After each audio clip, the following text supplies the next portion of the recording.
Ora, muito bom dia. Esta é mais uma lição da Escola Bíblica da Igreja Batista das Caldas da Rainha. Sejam muito bem-vindos. Nos últimos domingos nós temos estado a estudar o livro de Deuteronômio e vamos continuar hoje com o livro de Deuteronômio. Como sabem, este é o quinto livro da Bíblia, o livro que encerra o conjunto de livros que é conhecido como o Pentateuco, os primeiros 5 livros da Bíblia. Basicamente, o livro de Deuteronômio contém as instruções, ou reúne as instruções, as últimas instruções que Moisés dá ao povo de Israel, mesmo antes do povo entrar na Terra Prometida. Como sabemos, Moisés, por causa da sua desobediência, não iria acompanhar o povo na entrada na Terra e, antes de se distanciar, antes de se separarem, Moisés deixa com o povo algumas instruções que são de uma importância fulcral para a vida do povo lá na Terra Prometida. Nós hoje vamos atentar e vamos olhar com atenção para o capítulo 30 deste livro. Antes de começarmos a ler o texto, vamos começar com uma palavra de oração. Senhor Deus, te agradecemos por este momento e por esta oportunidade. Te agradecemos porque mais uma vez podemos estudar a tua palavra e te agradecemos porque mais uma vez podemos ser instruídos por ti. Sabemos que muita coisa na nossa vida não está de acordo com a tua lei, não está de acordo com o teu desejo para nós, não está de acordo com as tuas expectativas. Pedimos-te por isso que nos ensines e que nos mostres aquilo que precisamos de mudar. Em nome do teu Filho Jesus. Amém. Então, contextualizando o texto. Como disse, nós vamos olhar para o capítulo 30, mas desde o capítulo 27 que há coisas que são relevantes para nós hoje. Então, no capítulo 27, o líder Moisés vai instruir o povo a construir um monumento, um memorial que lembre o povo da lei de Deus, e esse seria uma prioridade assim que o povo entrasse na Terra Prometida. Também dá uma outra instrução, é que a partir do momento em que o povo entrasse na Terra, a partir do momento em que a construção deste monumento estivesse concluída, devia haver um momento de ação de graças. A ação de graças por tudo aquilo que Deus tinha feito desde que tinha tirado o povo do Egito. E um momento de reafirmação do compromisso, da aliança, para com Deus. Nesta cerimónia seria interessante ver que os sacerdotes iriam conduzir o povo iria ser conduzido pelos sacerdotes, na reafirmação desse compromisso e na declaração do povo de que, enquanto nação e também enquanto indivíduos que compunham esta nação, eles se iriam abster de todas as práticas e ações que desonrassem o nome de Deus e que implicassem desobediência às leis, aos preceitos e aos mandamentos de Deus. Em resposta a isto, o povo iria declarar Amém. 2 vezes. Como sabemos, Amém quer dizer assim seja. Não é? Então, o povo iria declarar que as palavras do sacerdote eram as suas próprias palavras e eram a sua vontade, mostrando assim a sua concordância e o seu compromisso. Outra questão que é interessante ver é que este contrato verbal entre o povo e Deus implicava que ambas as partes conheciam perfeitamente os termos e as condições deste contrato verbal. Dizemos que é um contrato verbal porque ele não foi reduzido a escrito, não foi passado a escrito, nem foi registado no notário na presença de testemunhas. A ideia é que a palavra do povo, declarando perante Deus que aquilo que os sacerdotes tinham dito eram as suas próprias palavras, era suficiente. Então, como eu dizia, há uma implicação aqui que é o povo sabia perfeitamente quais são os termos do contrato, conhecia as suas obrigações e conhecia também as sanções ou as penalizações pela infração às regras desse contrato. Quando nós fazemos um contrato qualquer, está sempre previsto que, no caso de haver incumprimento de uma das partes, haja uma sanção para essa parte que é incumpridora. No caso do contrato entre Deus e os homens, entre Deus e o povo de Israel, no caso da aliança, também estavam previstas essas sanções. E essas sanções eram no total de 12, e o texto de Deuteronômio 27 e 28 fala em maldições, que são basicamente as sanções em que o povo incorria quando quebrava as leis que tão bem conhecia. E essas leis são perfeitamente, e essas sanções também são perfeitamente conhecidas da parte do povo. Aliás, os capítulos 26, 27 e 28 são bastante repetitivos. E isso tem uma razão. É porque o povo, como dizíamos há pouco, não tem o contrato escrito, não tem o exemplar. Cada membro do povo, cada elemento do povo não tem um exemplar desse contrato. Portanto, isso tinha que ser dito várias vezes para eles memorizarem. E como sabemos, a repetição é uma lei do ensino, não é? E então o povo precisava de saber quais eram as suas regras de fé e quais eram as suas regras de prática. Falando português, o povo tinha que saber com que linhas é que se cozia. Por isso era importante que os termos do contrato e as obrigações do povo para com Deus e as sanções previstas pelo incumprimento do contrato fossem repetidas várias vezes para que o povo pudesse interiorizar. Depois, interessante vermos que a partir do capítulo 29 nós temos então não é a declaração, mas a mostra, não é? De que Deus não só é omnisciente, sabe tudo sobre tudo, isso é que quer dizer omnisciência, Deus sabe todas as coisas, e Deus é omnisciente ao ponto de saber que o povo iria mais tarde ser desobediente, apesar de todas as repetições das sanções e das leis que tinham sido feitas anteriormente. E então, dizíamos que o capítulo 29 mostra-nos não só essa omnisciência de Deus, mas mostra-nos também o caráter e o coração compassivo, o coração amoroso e o coração misericordioso de Deus. Como é que mostra? Mostra-nos isso através da preparação, sabendo que o povo ia desobedecer, Deus prepara o caminho para trazer de volta à comunhão o povo que vai desobedecer. E mostra-se sempre disponível para perdoar e aceitar o povo de volta, desde que o povo se arrependesse. E como sabemos, arrependimento não é só desejar ter feito outra coisa. Arrependimento é desejar ter feito outra coisa, sentir-se mal por ter feito aquilo que fez e mudar o comportamento. É isso que é o sentido de arrependimento bíblico.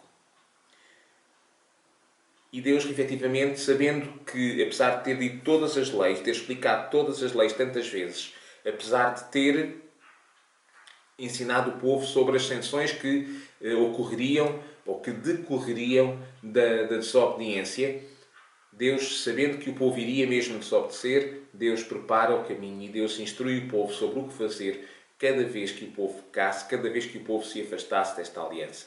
E sabemos, porque já lemos a história, porque já conhecemos a Bíblia, sabemos que muitas vezes o povo se afastou e tantas vezes se afastou, tantas vezes, que em algumas ocasiões os profetas, fazendo a comparação entre Deus sendo o esposo e o povo de Israel sendo a esposa, sendo o elemento feminino do casamento, muitas vezes os profetas usam uma linguagem muito forte para mostrar o nível de traição a este contrato, a esta aliança, para mostrar o nível de traição do povo. E muitas vezes o povo é chamado ou é classificado como prostituta. Tal foi o afastamento, tal foi o nível da desobediência do povo aos termos deste contrato. Curiosamente, se nós formos olhar para a nossa vida, nós hoje cristãos do século XXI, também não estamos, se calhar, não estamos assim tão longe do povo de Israel como nós gostaríamos. Mas nada melhor do que olhar para o texto e ver aquilo que o texto, Deuteronômio capítulo 30, nos tem para ensinar hoje. Então, como dissemos, nós vamos olhar para o capítulo 30 e vamos dividir o nosso texto em 3 partes. Esta ideia de dividir o texto tem a ver com o facto de podermos concentrar-nos em alguns pontos-chave e podermos aprender melhor aquilo que o texto nos pode ensinar, em vez de estarmos a olhar para o texto como um conjunto muito grande de informação com o qual podemos ter alguma dificuldade em lidar. Por isso, vamos dividir o texto em 3 partes para podermos estudá-lo com mais cuidado. A primeira parte vai ser desde o versículo 1 até ao versículo 5. A segunda parte vai ser desde o versículo 6 até ao versículo 10. E a terceira parte, depois, vamos dar um pequeno salto e vamos para o versículo 19 e 20. Portanto, primeira parte, versículos 1 a 5. Segunda parte, versículos 6 a 10. Terceira parte, versículos 19 e 20. Como de costume, vamos terminar resumindo aquilo que aprendemos e procurando fazer uma aplicação e uma contextualização à nossa vida diária aqui no século XXI. Então, vamos ler a primeira parte e vamos ler o primeiro texto, a primeira parte do texto, desde o versículo 1 até ao versículo 5. Deuteronômio 30, versículos 1 até 5. E diz assim o texto bíblico. Todas estas bênçãos e maldições que coloquei diante de vós hão de realizar-se. Quando estiverem dispersos pelas nações para onde o Senhor vos vai levar, tanto vocês como os vossos descendentes hão de refletir e voltar-se novamente para o Senhor vosso Deus, cumprindo com todo o coração e com toda a alma aquilo que hoje vos mando. Então o Senhor vosso Deus acabará com o vosso exílio. Pelo amor que vos tem, voltará a juntar-vos todos os povos e de onde vos tinha feito andar dispersos. Ainda que se encontrem dispersos por todo o mundo, o Senhor, vosso Deus, lá vos irá buscar para vos reunir de novo, a fim de vos conduzir à terra que era dos vossos antepassados e que há de voltar a ser vossa. Nessa altura terão prosperidade e serão ainda mais numerosos do que eram. Então, o que é que estes primeiros 5 versículos nos dizem? O versículo 1 começa com 5 certezas. 5 certezas que o povo devia ter. 5 certezas que o povo não se podia esquecer. A primeira certeza que o povo tinha que ter é que tudo aquilo que havia sido dito, as bênçãos e as maldições e as leis, tudo aquilo iria cumprir-se. Tudo iria ser cumprido. Não deveria haver qualquer dúvida sobre isso. Em Mateus 24, versículos 34 e 35, o próprio Senhor diz-nos precisamente isso. Os céus e a terra passarão, mas a minha palavra não passará. Ou seja, o povo de Israel tinha que saber, e nós hoje temos que saber, que as leis de Deus, tudo se mantém exatamente da mesma forma. Todas as expectativas de Deus em relação ao comportamento do povo se mantêm exatamente da mesma forma para connosco hoje. São as mesmas expectativas de Deus em relação ao nosso comprometimento para com Ele. A segunda certeza que o povo tinha que ter é que haveria momentos da sua vida, e lembramos que eles estavam a entrar na Terra Prometida, haveria de chegar momentos na sua vida em que eles não iam estar a viver na sua terra. Isto é um pouco contraditório, é um pouco, se calhar, esquisito. Pensarmos que então o povo está a entrar dentro da terra, está prestes finalmente a entrar na terra, tinha sido prometida às gerações anteriores, a Abraão, a Isaac e a Jacó, há centenas de anos atrás, depois de ter estado 400 anos no Egito, escravo, e ter atravessado o deserto, ter passado 42 anos no deserto, e agora finalmente, prestes a entrar na terra, Moisés diz ao povo: atenção, vocês não vão estar sempre aqui na terra. Lembram-se daquilo que falámos há pouco no capítulo 29? Deus sabia que o povo iria pecar e sabia quais eram as consequências do povo. Deus sabia que o povo iria ser disperso. Disperso porquê? Porque essa era uma das consequências da desobediência. E nós que conhecemos a história sabemos que o povo foi disperso. Sabemos que o povo foi disperso para o Império Babilónico, para o Império Persa. Aliás, essa era uma das estratégias dos impérios nessa altura. Deslocarem as populações, levarem as populações para o exílio. Ou seja, os judeus foram levados desde Jerusalém para viver nos vários locais, nos 4 cantos do Império Persa e do Império Babilónico. Para quê? Para que eles, sendo judeus, mas estando a viver no meio da Pérsia, não se revoltariam contra o Império Persa. Porquê? Porque eles ali na Pérsia não tinham nada a ganhar. Aquela terra não era a deles, eles não iriam lutar por aquela terra, pela independência ou pela libertação daquela terra, porque aquela terra não era a terra deles. Não tinham nenhum vínculo, não tinham nenhum amor àquela terra. Por outro lado, sírios e persas e babilónicos estariam a viver em Jerusalém, estariam a viver na Judeia. O que é que acontecia? os sírios e os persas estariam a culturar os que tinham ficado ali na Judeia, não é? E, por outro lado, também não iriam lutar, mesmo que fossem oriundos de outros cantos do Império Persa, não iriam lutar pela libertação da Judeia, porque aquela também não era a terra deles. E Deus sabia que isso ia acontecer.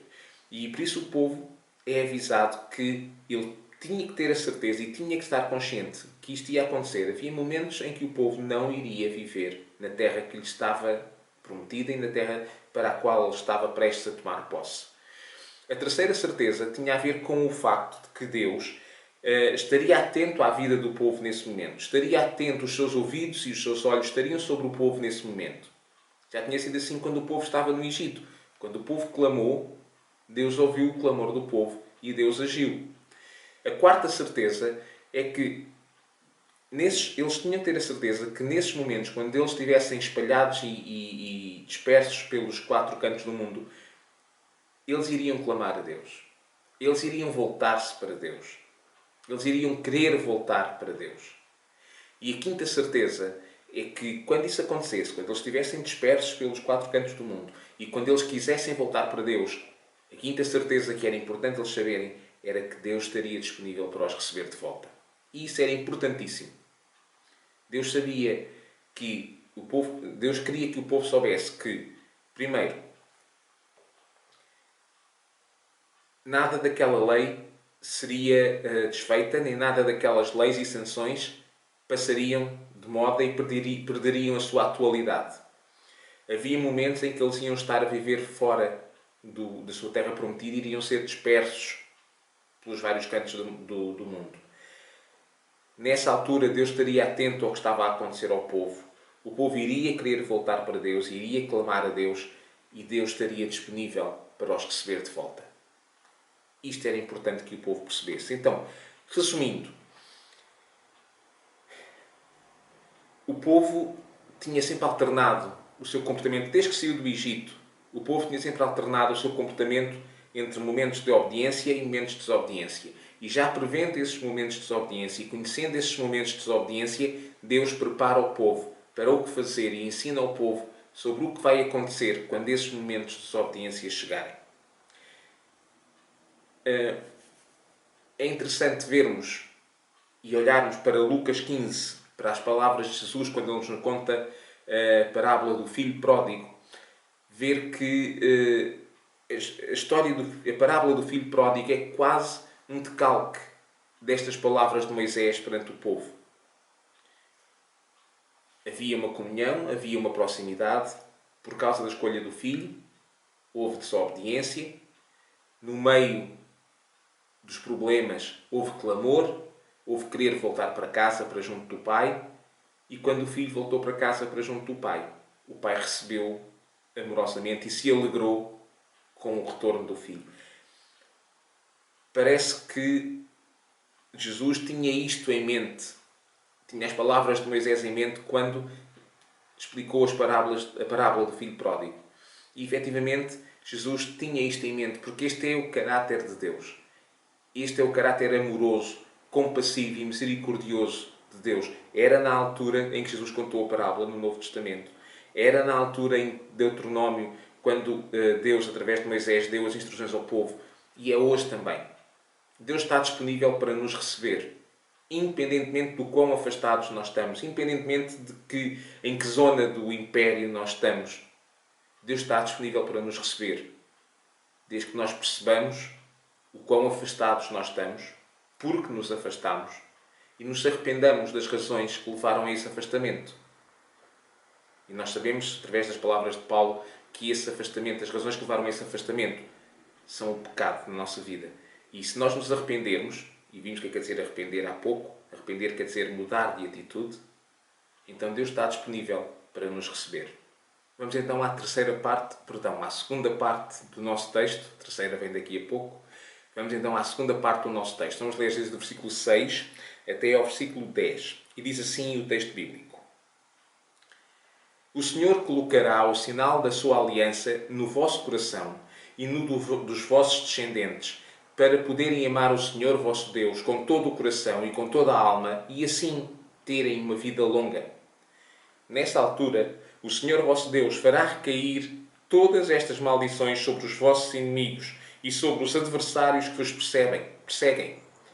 E hão de voltar-se para o Senhor, escutando a sua voz e cumprindo todos os mandamentos que hoje vos comunico. Então o Senhor, teu Deus, dará êxito a tudo o que fizeres e dará sorte aos teus filhos com as crias dos teus animais. Dará sorte com os teus filhos, com as crias dos teus animais e com a produção dos teus campos, para a tua felicidade. Pois o Senhor voltará a estar contente contigo, tal como estava com os teus antepassados, por terem ouvido a voz do Senhor e por terem cumprido os seus mandamentos e os preceitos escritos neste livro da lei, e por se terem convertido a Ele com todo o coração e com toda a alma. Ok. Então, o que é relevante nestes 4 versículos? Versículos 6, 7, 8, 9 e 10. 5 versículos. 5 versículos. 6 a 10. 6, 7, 8, 9 e 10. O que é relevante nestes versículos? O versículo 6 refere-se ao sinal da aliança entre Deus e o povo.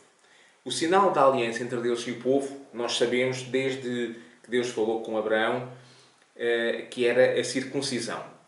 A circuncisão era uma marca física no corpo do indivíduo que evidenciava que esse indivíduo pertencia a um povo específico e que tinha um compromisso ou um comprometimento especial para com Deus. O povo específico era o povo de Israel e o comprometimento especial com Deus era o facto de Israel ter sido escolhido como povo de Deus e ter sido escolhido por Deus para ser embaixador de Deus entre os outros povos à sua volta. Esta marca física consistia no corte da pele do prepúcio, no pénis, e era uma coisa que tinha sido ordenada desde Abraão, era feito logo quando os bebés nasciam, poucos dias depois de eles terem nascido, e foi ordenada, como dizíamos, por Deus a Abraão, e a partir daí a todos os seus descendentes, e depois, desde aí, o povo de Israel cumpria, vamos dizer que ritualisticamente, este preceito. Cumpria este preceito e este mandamento como um fator ou como um elemento cultural. No entanto, havia muito poucos de entre o povo de Israel que levassem esta questão a sério. Por isso Deus diz que Ele próprio fará uma marca.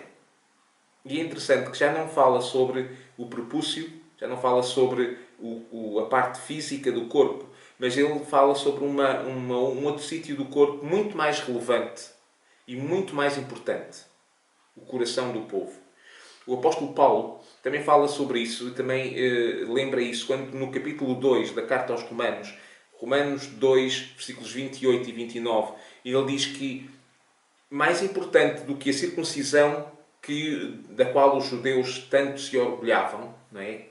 Mais importante do que essa circuncisão, que era o orgulho dos judeus, mais importante era a circuncisão do coração.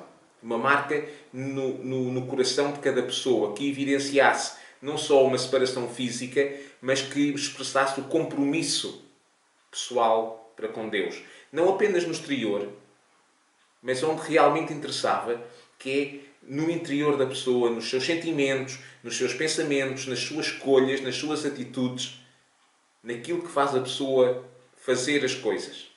Aí é que tinha que haver a marca do compromisso e da aliança para com Deus. Depois, nos versículos 6 e 7, nos versículos 7 e 8, Deus volta a sua atenção para as nações que estavam ali à volta de Israel e que oprimiam ou que ameaçavam o seu povo. E Deus diz que o castigo daqueles que se opõem ao povo é da responsabilidade única de Deus. O povo não tinha que fazer nada, o povo não tinha que se preocupar com nada, tudo aquilo que o povo tinha que fazer era ser obediente a Deus. E desde que o povo fosse obediente a Deus, Deus trataria de tudo o resto. Todos os povos ali à volta estariam sob o poder de Deus e nenhum deles seria uma ameaça para o povo de Israel.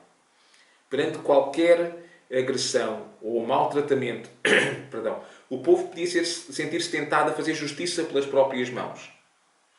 Mas conforme nós podemos ler mais à frente, não em Deuteronômio 30, mas em Deuteronômio 32, versículos 35, Deuteronômio 30, 35 diz: a mim pertence a vingança, a retribuição e a seu tempo, quando resvalar o seu pé, porque o dia da sua calamidade está próximo e o destino se apressa a chegar.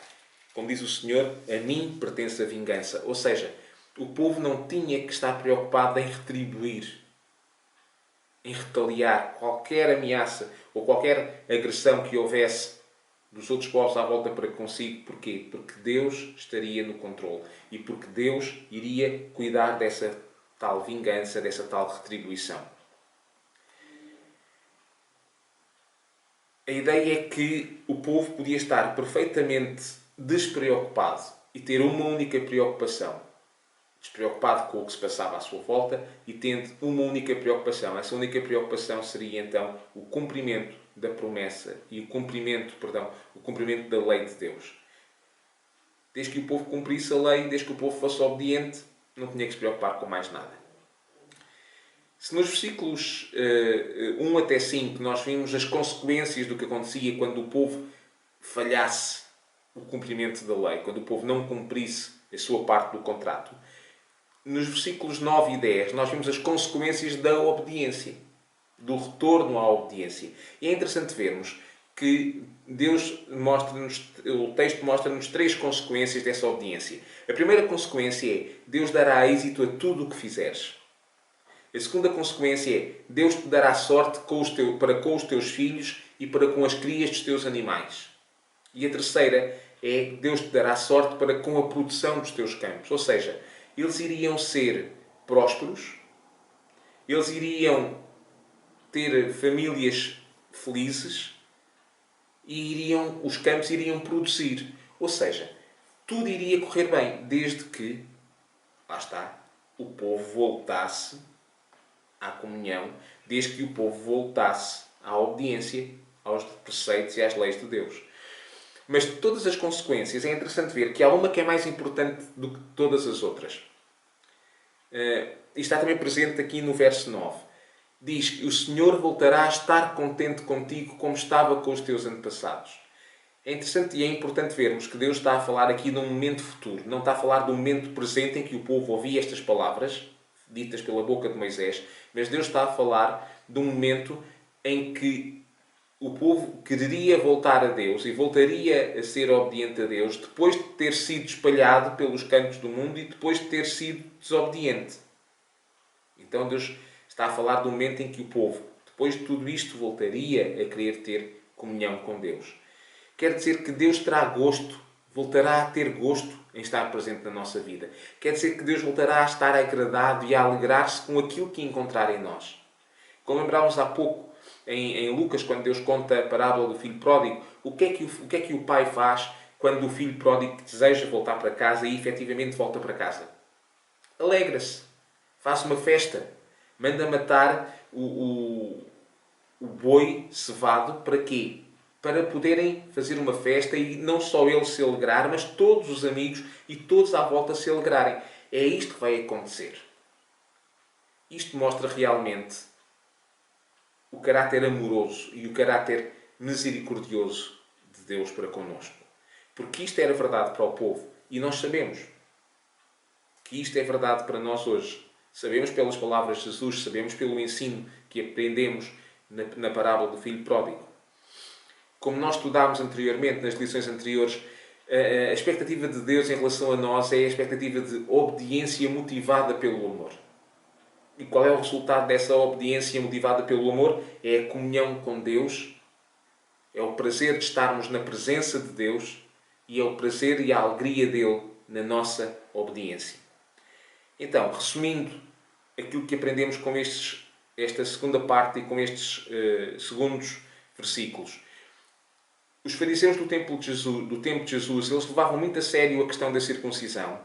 O aspecto ritualista do cumprimento dos preceitos, a circuncisão, o lavar as mãos, o dar as esmolas, o observar o sábado, tudo o que fosse o aspecto ritualista destes preceitos, os fariseus faziam questão de cumprir. Tudo aquilo que fosse exterior, tudo aquilo que fosse mostrar para os outros que estava a ser cumprido.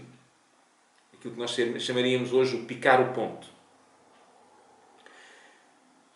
Gloriavam-se desta e de outras práticas que lhes permitissem exibirem a sua espiritualidade aos que os rodeavam. No entanto, tal como o Senhor diz em Mateus 6, 1, 8, O que é importante para Deus não é a ação exterior, mas é o interior. E Mateus 6,18 diz: não faças para os outros verem. Quando a tua mão direita der uma esmola, não deixes que a mão esquerda saiba. Quando orares, não faças nas praças. Faz em segredo, no teu quarto. O teu pai que ouve em silêncio te escutará. E depois temos então, a partir do versículo 9, aquele texto que é conhecido como a oração do Pai Nosso. Porque começa precisamente por o Pai Nosso que estás nos céus. Deus a ensinar como é que eles deveriam orar, em vez da maneira como os fariseus faziam para que fossem vistos pelos outros. Também lembramos as palavras de Deus a Samuel, quando foi necessário ungir o rei que substituísse o rei Saul, e quando Samuel foi enviado por Deus à casa de Jessé e viu todos os filhos, ou quase todos, os filhos de Jessé, e olhou para um que era alto e que era bonito e disse: certamente será este que Deus escolheu. E o que é que Deus lhe disse? Não atentes, Samuel, primeiro livro de Samuel, versículo 7 do capítulo 16. Não, lemos as palavras de Samuel. Não atentes para a sua aparência, nem para a altura da sua estatura, porque o tenho rejeitado. Porque o Senhor não vê como o homem, pois o homem vê o que está diante dos olhos, mas Deus olha para o coração. O resultado a segunda coisa que nós aprendemos com estes segundos versículos é que o resultado da nossa obediência é a alegria. A nossa e a de Deus. O resultado da nossa obediência motivada pelo amor está expresso, ou pode ser visto, em Sofonias 3,17. E o texto exprime esta situação da alegria de Deus muito claramente. Ele diz: o Senhor Deus está no meio de ti. Ele é poderoso e dar-te-á a vitória. Ele exulta de alegria a teu respeito, porque te tem amor e não te castiga. Enche-se de júbilo por tua causa. É esta a atitude do pai que recebe o filho pródigo. É esta a atitude do Deus que recebe o povo de volta. É esta a atitude de Deus que está disponível para nós hoje. Vamos ver então a terceira parte do nosso texto. Vamos, como dissemos, passar do versículo 10 para o versículo 19 e vamos ler o versículo 19 e 20. Diz assim, então, o texto no versículo 19 e 20. O céu e a terra são testemunhas de que coloco diante de vós as bênçãos e as maldições. Se queres ter vida, tu e os teus descendentes, deves escolher a vida, amando o Senhor teu Deus, escutando a sua voz e permanecendo-lhe fiel. Ele é a tua vida e é Ele quem poderá fazer-te viver por muitos anos na terra que prometeu dar aos teus antepassados, Abraão, Isaque e Jacó. Então, a existência de testemunhas perante a celebração do contrato é uma coisa que nós conhecemos bem.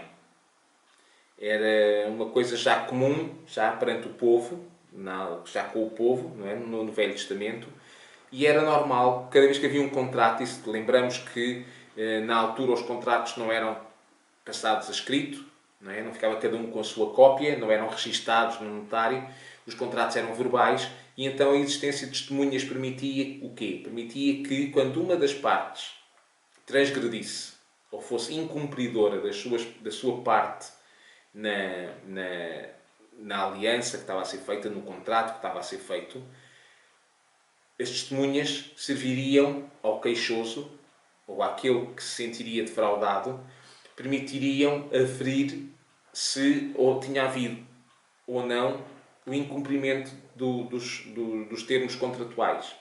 E isso permitia também que não só aquele que se queixasse fosse ressarcido, como permitiria também que houvesse uma penalização daquele que fosse incumpridor. Os israelitas, e isto é importante porquê? Porque os israelitas, isto mostra-nos que os israelitas sabiam perfeitamente quais eram os termos da aliança em que eles estavam envolvidos.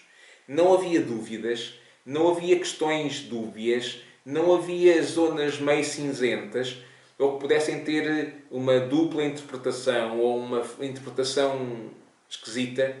O povo sabia exatamente aquilo que Deus esperava deles. Isso quer dizer o quê?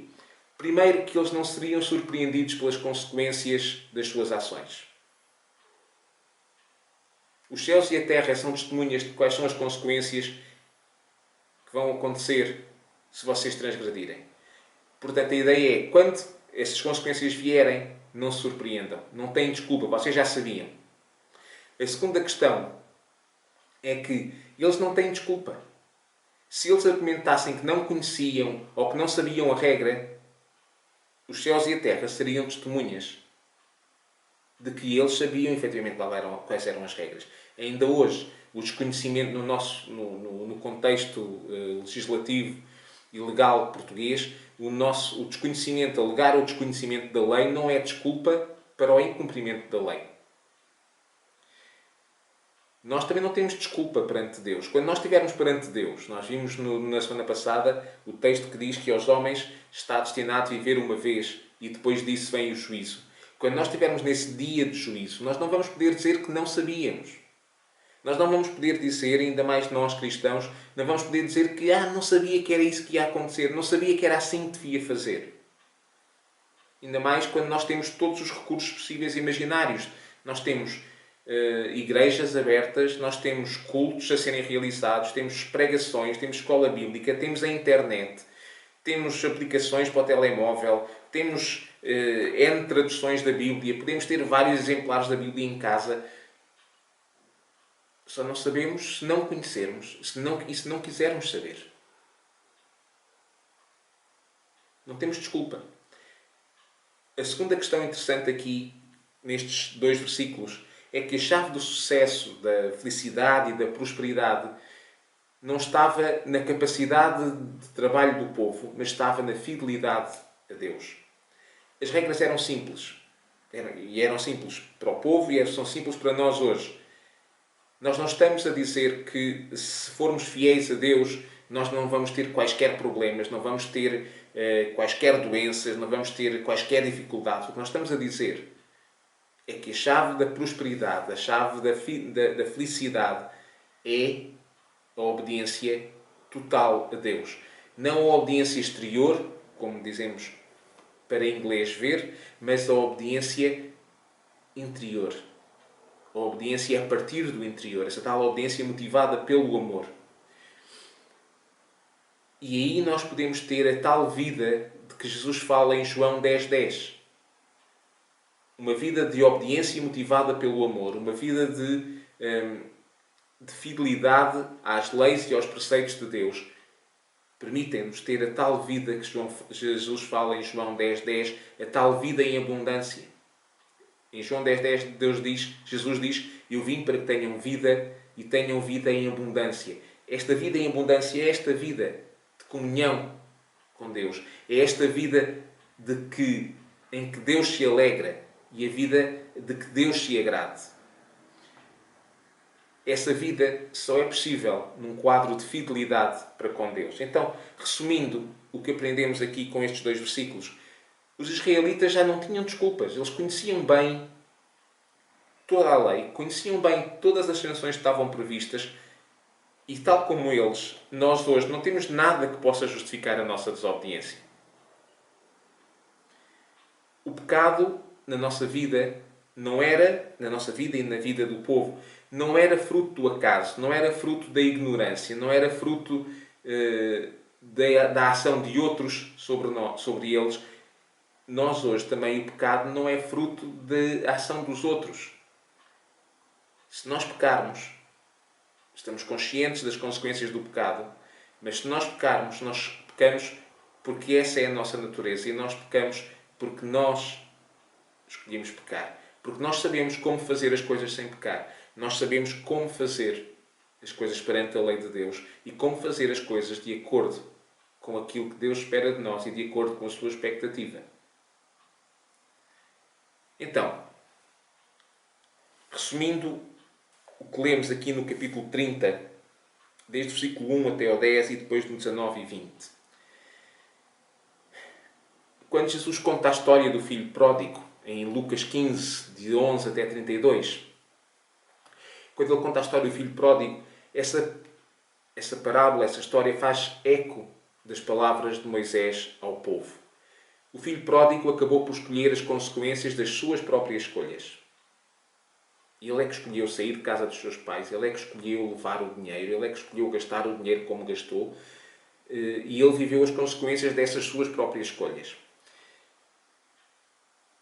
a postura do pai, ao recebê-lo, é a mesma das palavras de Moisés. Ele está pronto para o receber. Ele está pronto para receber o povo e para se alegrar no retorno do povo e no retorno do filho e no nosso retorno. Assim que o povo, assim que o filho, assim que nós nos arrependamos e admitamos o nosso pecado. Deus procura ainda hoje restaurar um povo santo para si e está pronto hoje para nos receber. Compreendendo o nosso pecado, percebendo como o nosso pecado nos afasta de Deus e mudando o nosso comportamento. De um comportamento que nos afasta de Deus, um comportamento de desobediência às leis de Deus, para um comportamento que nos aproxime de Deus, um comportamento que agrada a Deus, um comportamento de obediência às leis de Deus. Lembramos Romanos 3:23 e Romanos 6:23. Depois, como o Senhor Jesus dizia em Mateus 6:1-8, o que é importante não é a ação exterior, mas é o que motiva, é o motivo interior que produz a ação exterior que é importante. Não é aquilo que nós mostramos aos outros que nos justifica perante Deus, mas é o nosso coração e a nossa mente que têm que estar justificados perante Deus. A expectativa de Deus para nós, era assim para o povo e é para nós hoje, é de obediência motivada pelo amor. O resultado dessa obediência é a comunhão perfeita com Deus. É o nosso prazer de estarmos na presença dEle e é o prazer dEle em termos na sua presença e em ter a nossa obediência e em ter a nossa fidelidade. E isso reflete-se nas bênçãos de Deus sobre a nossa vida. Depois, os israelitas não tinham desculpas. Nós hoje também não temos. Eles conheciam bem as leis e os mandamentos. Nós hoje também conhecemos. Deus honra e Deus promete isso no versículos 19 e 20 e promete isso hoje. Deus honra aqueles que escolhem amá-lo e Deus honra aqueles que escolhem obedecer-lhe. Nós hoje temos a escolha nas nossas mãos. Honrá-lo e obedecer-lhe ou sermos infiéis. Sabemos quais são as consequências. Sabemos qual é o seguimento, quer de uma vida de obediência, quer de uma vida de desobediência. Mas podemos ter a certeza de que, mesmo que nós tenhamos no nosso passado escolhido a desobediência, Deus está pronto para nos receber. Mesmo que tenhamos tido uma vida afastada de Deus, Deus está pronto para nos receber. Deus ama-nos ao ponto de, mesmo sabendo que nós íamos rejeitá-lo e afastá-lo, preparar o caminho para nos receber e preparar não só o caminho, mas preparar as condições para que isso acontecesse. E para que isso acontecesse, para Deus nos receber e se alegrar na nossa vida, foi preciso que o Senhor Jesus morresse na cruz. Foi preciso que um justo, aquele que não tinha nenhum pecado, morresse na cruz, levasse o castigo que era devido pelos meus pecados, pelos teus pecados, para que, já com a questão do castigo resolvida, alguém pudesse, eu, tu, pudéssemos ir à presença de Deus e pudéssemos ser chamados filhos de Deus. Essa é a lição mais fantástica que nós podemos tirar aqui destes versículos de Deuteronômio 30. Se pudéssemos sintetizar tudo no versículo, nós podemos sintetizar em João 3,16. Lá está. Novo Testamento e Velho Testamento unidos numa única mensagem. Porque Deus amou o mundo de tal maneira. Amou o povo, ama-me a mim, ama-te a ti, de tal maneira que deu o seu único Filho, Jesus, para quem nele crê, nós que acreditamos nele, no sacrifício remidor dele, não morramos,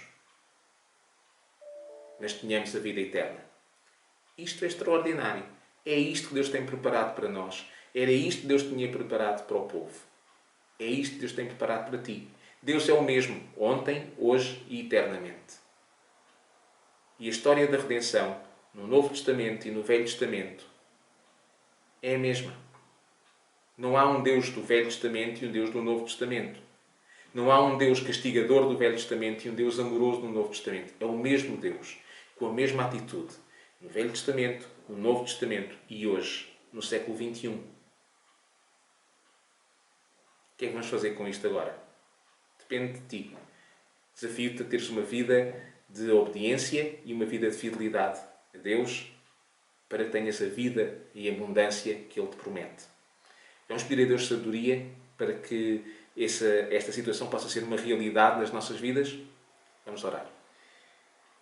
Senhorzinho, Senhor Deus, Pai querido, Paizinho querido, nós te damos graças porque hoje nós podemos perceber, ó Deus, como desde o início dos tempos Tu nos amas e como desde o início dos tempos Tu tudo preparaste para que nós hoje pudéssemos ser chamados Teus filhos.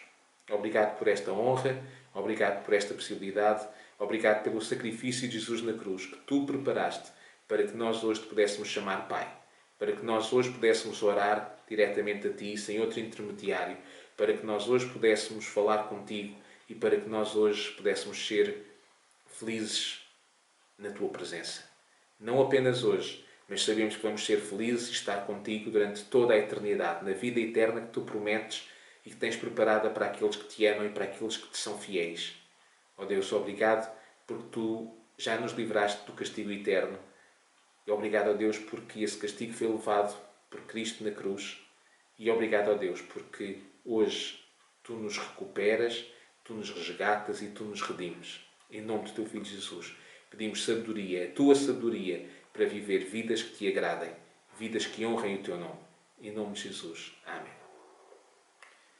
Muito bem, ficamos por aqui hoje. Se Deus quiser, voltaremos a ver-nos para a semana. Até lá, Deus abençoe a tua semana.